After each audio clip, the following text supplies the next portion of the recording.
नमस्कार साथियों। आज मैं आपके सामने मुंशी प्रेमचंद जी की कहानी उनके द्वारा लिखी गई है जो ठाकुर का कुआं सुनाने जा रही हूँ। अगर आपको पसंद आए तो लाइक शेयर एंड सब्सक्राइब जरूर करिएगा।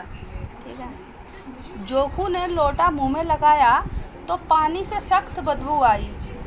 गंगी से बोला, यह कैसा पानी है, मारे बास के पिया नहीं जाता। गला सूखा जा रहा है और तू सड़ा पानी पिलाई देती है। गंगी प्रतिदिन शाम पानी भर लिया करती थी। कुआं दूर था, बार बार जाना मुश्किल था। कल वह पानी लाई तो उसमें बू बिल्कुल न थी। आज पानी में बू कैसी? लोटा नाक से लगाया तो सचमुच बदबू थी। जरूर कोई जानवर गिरकर मर गया होगा कुएं में, और दूसरा पानी आवे कहाँ से? ठाकुर के कुएं पर कौन चढ़ने देगा? दूर से ही लोग डांट बगाएंगे।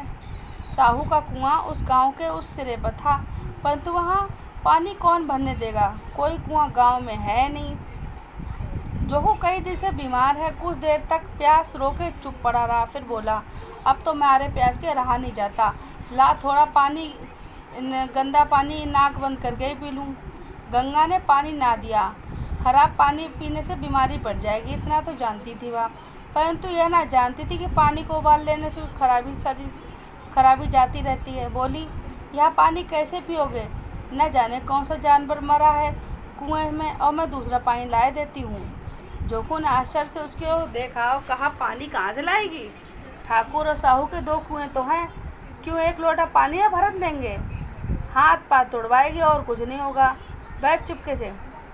ब्राह्मण देवता आशीर्वाद देंगे, ठाकुर लाठी मारेंगे, साहू जी एक पाँच लेंगे। गरीब का दर्द समझता कौन है? हम तो मर भी जाते हैं तो कोई द्वार पर झांकने नहीं आता। कंधा देना तो बहुत बड़ी बात है। ऐसे लोग कुएं से क्या पानी भरने देंगे? इन शब्दों में कड़वा सत्य था। गंगी क्या जवाब देती, किंतु उसने एक बदबूदार पानी पीने को उसको दिया नहीं। रात के 9 बजे थे। थके मांदे मजदूर सो चुके थे। ठाकुर के दरवाजे पर 5 बेफिक्रे जमा थे मैदान में। बहादुरी का तो जमाना ना रहा ना मौका। कानूनी बहादुरी की तो बातें हो ही रही थी। कितनी होशियारी से ठाकुर ने थानेदार को एक खास मुकदमे की नकल ले आए, और नाजिर और मोहसिन सभी कहते थे नकल नहीं मिल सकती। कोई 50 मांगता था, कोई 100। यहाँ वे कौड़ी कौड़ी नकल उड़ाल दी। काम करने का ढंग चाहिए। इसी समय गंगी कुएं से पानी लेने पहुंची। कुप्पी की धुंधली रोशनी कुएं पर आ रही थी। गंगी जगत की आड़ में बैठी मौके का इंतजार करने लगी। इस कुएं का पानी सारा गांव पीता है, किसी के लिए तो रोका नहीं, सिर्फ ये बदनसीब ही नहीं भर सकते। गंगी का विद्रोह दिल रिवाज, पाबंदियों और मजबूरियों पर चोटें करने लगा। हम क्यों नीचे और ये लोग ऊंचे क्यों हैं? इसलिए कि लोग गले में तागा डाले रहते हैं। यहाँ तो जितने हैं एक से एक छठे हैं। चोरी ये करें, जाल फरेब ये करें, झूठे मुकदमे ये करें। अभी ठाकुर ने तो उस दिन बेचारे गडरिये की भेड़ चुरा ली और बाद मार कर खा गया। इन्हीं पंडित के घर से में तो 12 मास जुआ होता है। यही साहू जी तो घी में तेल मिलाकर बेचता है। काम करा लेते हैं, मजदूरी देने में नानी मरती है। किस किस की बात करें, हमसे ऊंचे हैं। हम गली गली चिल्लाते नहीं कि हम ऊंचे हैं, हम ऊंचे हैं। कभी गांव में आ जाती हूँ तो रस भरी आँख से देखने लगते हैं, जैसे सबकी छाती पर सांप लौटने लग जाता है। परंतु घमंड यह है कि हम ऊंचे हैं। कुआं पर आने की आहट हुई। गंगी की छाती धक धक करने लगी। कहीं देख ले तो गजब हो जाएगा, एक लात भी तो नीचे ना पड़े। उसने घड़ा और रस्सी उठा ली और झुककर चलती हुई एक वृक्ष के अंधेरे साए में जा खड़ी हुई। कभी लोगों को दया आती है किसी पर। बेचारे महंगू को इतना मारा था कि महीनों लहू थूकता रहा, इसलिए तो उसने बेगार ना दी थी। पर ये लोग तो ऊंचे बनते हैं। कुएं पर स्त्रियां पानी भरने आई थी। इनमें बात हो रही थी। खाना खान चले और हुक्म हुआ कि ताज़ा पानी भर लाओ। घड़े के लिए पैसे हैं नहीं। हम लोगों को आराम से बैठकर देखकर जैसे मर्दों को जलन होती है। हाँ, यह तो ना हुआ कि कलसिया उठाकर भर लाते, बस हुक्म चला दिया कि जाओ ताज़ा पानी भर लाओ, जैसे हम लौड़ियाँ ही तो हैं। लौंडिया नहीं तो और क्या हो तुम, रोटी कपड़ा नहीं पाती, 5-10 रुपए भी छीन झपट कर लेती हो।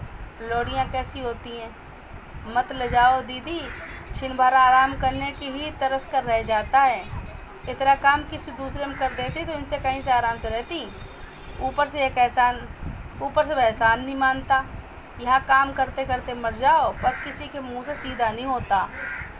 दानों पानी भर कर चली गई तो गंगी वृक्ष की सहाय से निकली और कुएं की जगत के पास आ गई।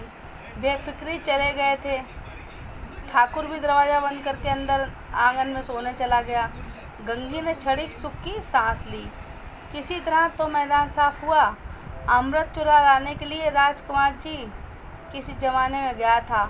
शायद भाभी इतनी सावधानी के साथ और समझबूझ के साथ ना गया हो। गंगी दबे पांव कुएं की जगत पर चढ़ी और विजय का ऐसा अनुभव उसको पहले कभी नहीं हुआ। उसने रस्सी का फंदा घड़े में डाला, दाएं बाएं चौकसी से देखा, जैसे कोई सिपाही रात को शत्रु के किले में सुराग कर रहा हो। अगर वह इस समय पकड़ ली गई ना तो उसके लिए माफिया रियायत की उम्मीद रत्ती भर भी नहीं थी।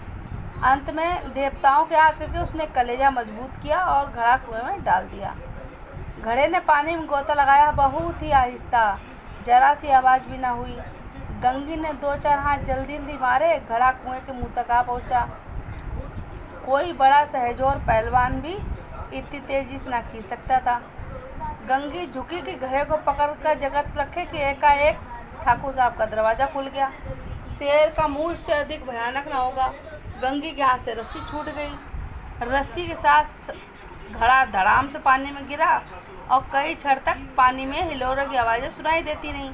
ठाकुर कौन है पुकारते हुए कुएं की तरफ जा रहे थे और गंगी जगत से कूदकर भागी जा रही थी। घर पहुंचकर देखा कि लोटा मुंह में लगाए वही मैला गंदा पानी पी रहा है। नमस्कार।